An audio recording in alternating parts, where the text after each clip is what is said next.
What's up, people of YouTube? I'm Karsatowski and welcome back to the Karsatowski Bowling YouTube channel. So in today's PBA Bowling Breakdown, we have the 1999 PBA Flagship Open. So let's get on to the title match. Alright, so here we go for the title match of the 1999 PBA Flagship Open, featuring Chris Barnes versus Rudy Kasimakis.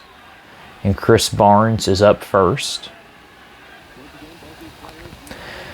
He's going for a shorter approach because he's standing pretty far left, and he trips out the 310 to start out. And this was the era of the gold pins on the PBA Tour.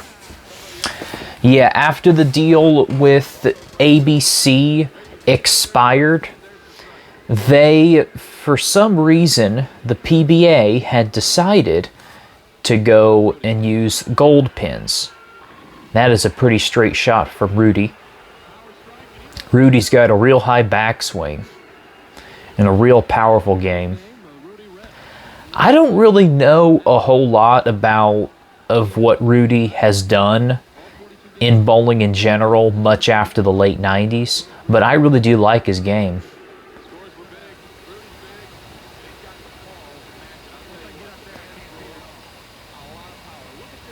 He stands up relatively straight, doesn't have much knee bend, but he goes to the foul line and has a pretty good finish position and a real nice release.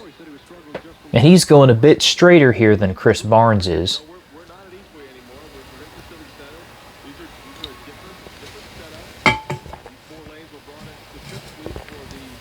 Was this his first title match? Said his best finish was 12. I don't know if it was in that season or if it was in his entire career.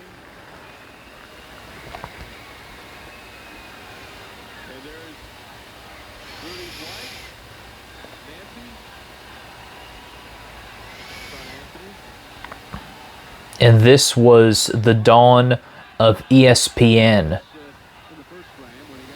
for the PBA.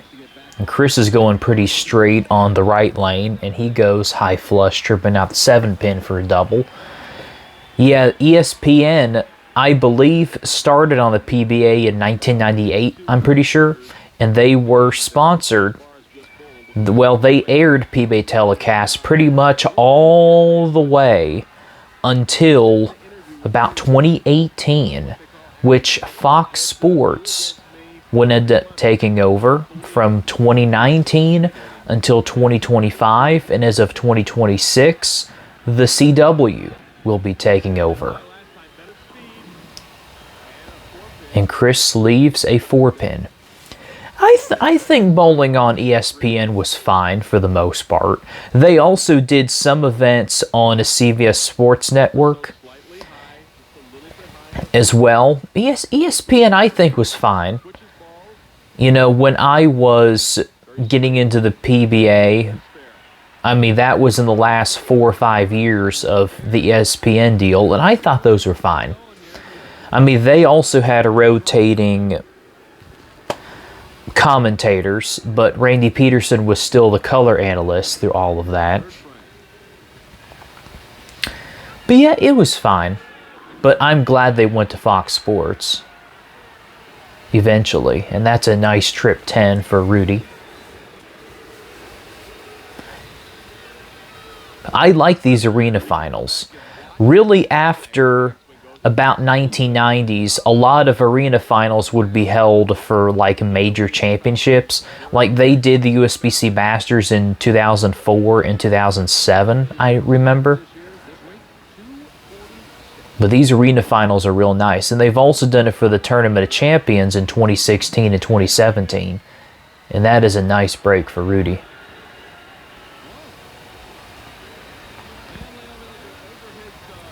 He's pumped up early on, though. I mean, it's still pretty early for him to be celebrating like that, but he's making some good shots, and he's forcing Chris Barnes to have to make good shots as well to stay in it. Ooh. Leave a 10-pin. Should be pretty easy to pick it up.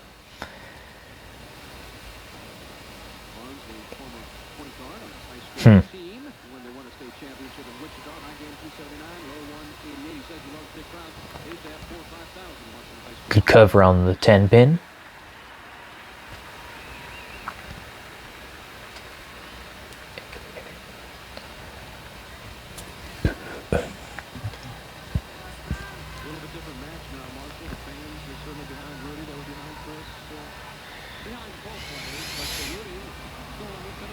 Okay, pretty tight match so far through 4 frames.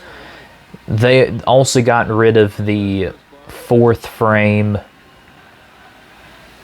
ad break, which I'm kind of glad they ended up doing that. Oh, that's a weird kick on the 10 pin. Yeah, you can tell this is Rudy's first TV appearance. He's not doing the typical things that you do on TV, but it really shows you on how passionate he is in making it to the step-outer finals. And he's making some pretty good shots. He's not thrown a really bad shot yet. And that one he may have just gotten a little bit too quick on it, but it still got 9. I've noticed also that he doesn't slide. He plants. And there's a few players who plant. Brad Angelo is probably one of the more infamous bowlers on the tour who plant.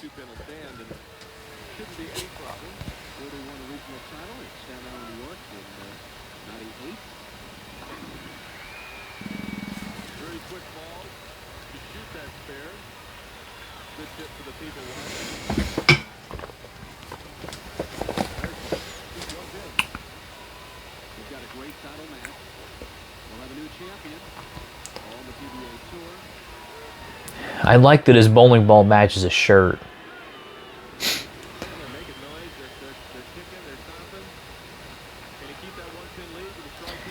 Splits the rack wide open. So that's a good line for him. See, I really don't know why he keeps doing that.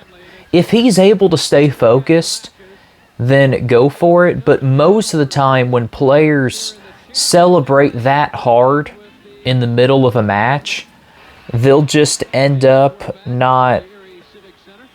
losing focus. But it really doesn't seem to be affecting Rudy at all. So if that's what he likes to do, then go for it. And if it helps him bowl better, then it just makes it better because it makes him more entertaining to watch. A lot of players just basically can't handle a lot of distractions and stuff, but it doesn't seem to be affecting Rudy at all.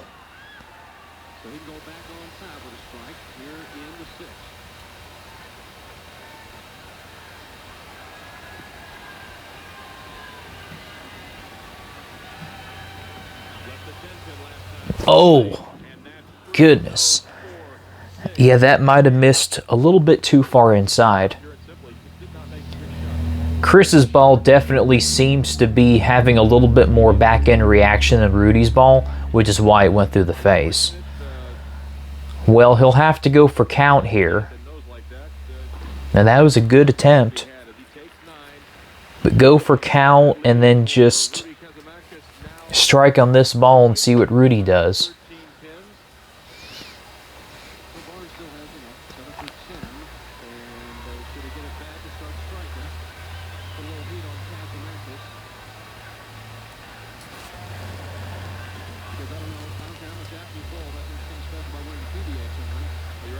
Here you go, perfect shot. That's Chris's best shot of the match. Huh. The little fist bump. I wonder when that became a thing. I think that primarily became a thing in the 90s, I'm pretty sure. And you really don't ever see that in step-outer finals on the PBA Tour at all.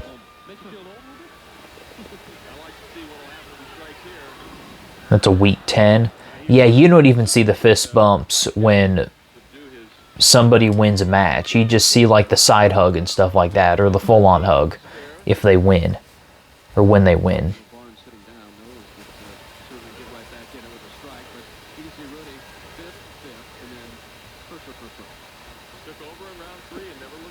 Oh my goodness. Yeah, he just didn't take enough time on that one. Threw it right in the gutter. Yeah, with it being his first title match that he's had, he's just not really pacing himself too well. If he really needed to take a few extra seconds to really focus on his targeting and not get too jacked up. But with it being your first title, he's putting on a good show for his first title match. But now momentum has swung back in the Chris Barnes camp. This match is still pretty tight though. Neither player has figured out both lanes and has been able to maintain a huge lead.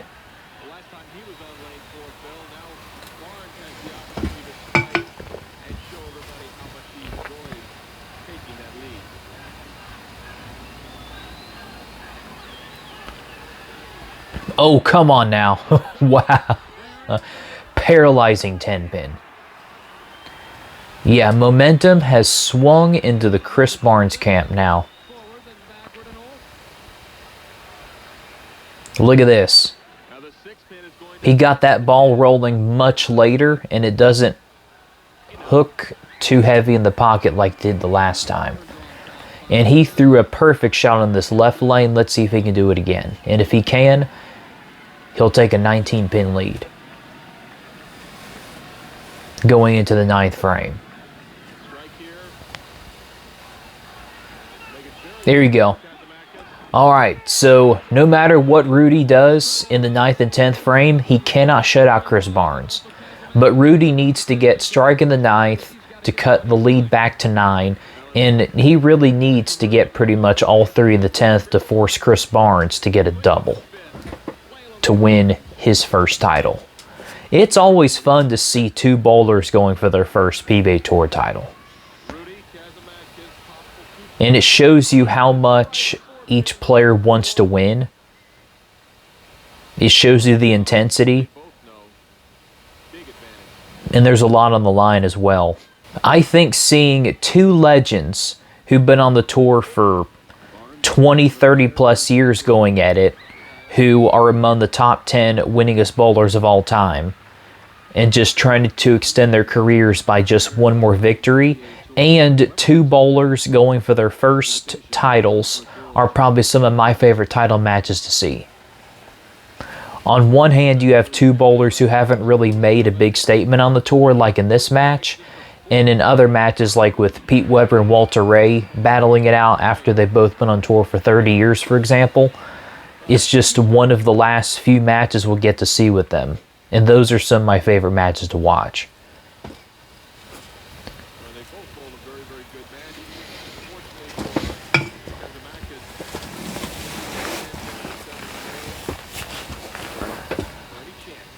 There you go. That was a pretty good looking shot. Oh my goodness.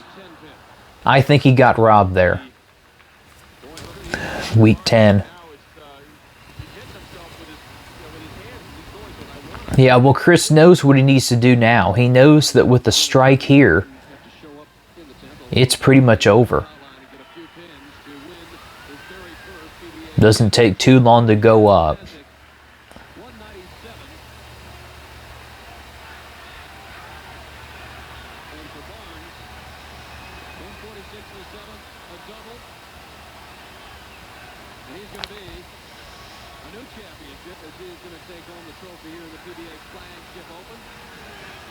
Oh, that almost left the bucket. Okay, may have thrown that one a little hard. Missed a little bit right. Well, go for the spare.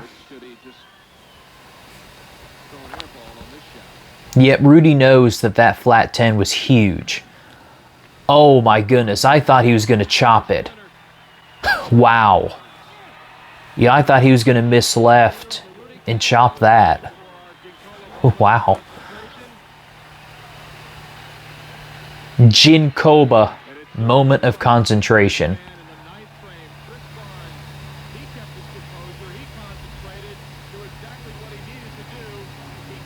Nice, that was the 9th frame strike.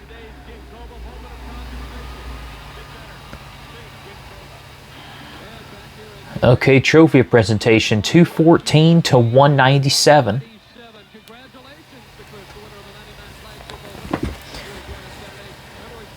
Okay, well, that is the first of 19 PBA Tour titles for Chris Barnes.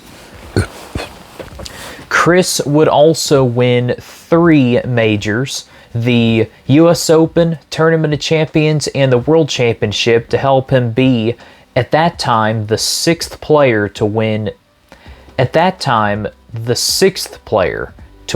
the Triple Crown on the PBA Tour.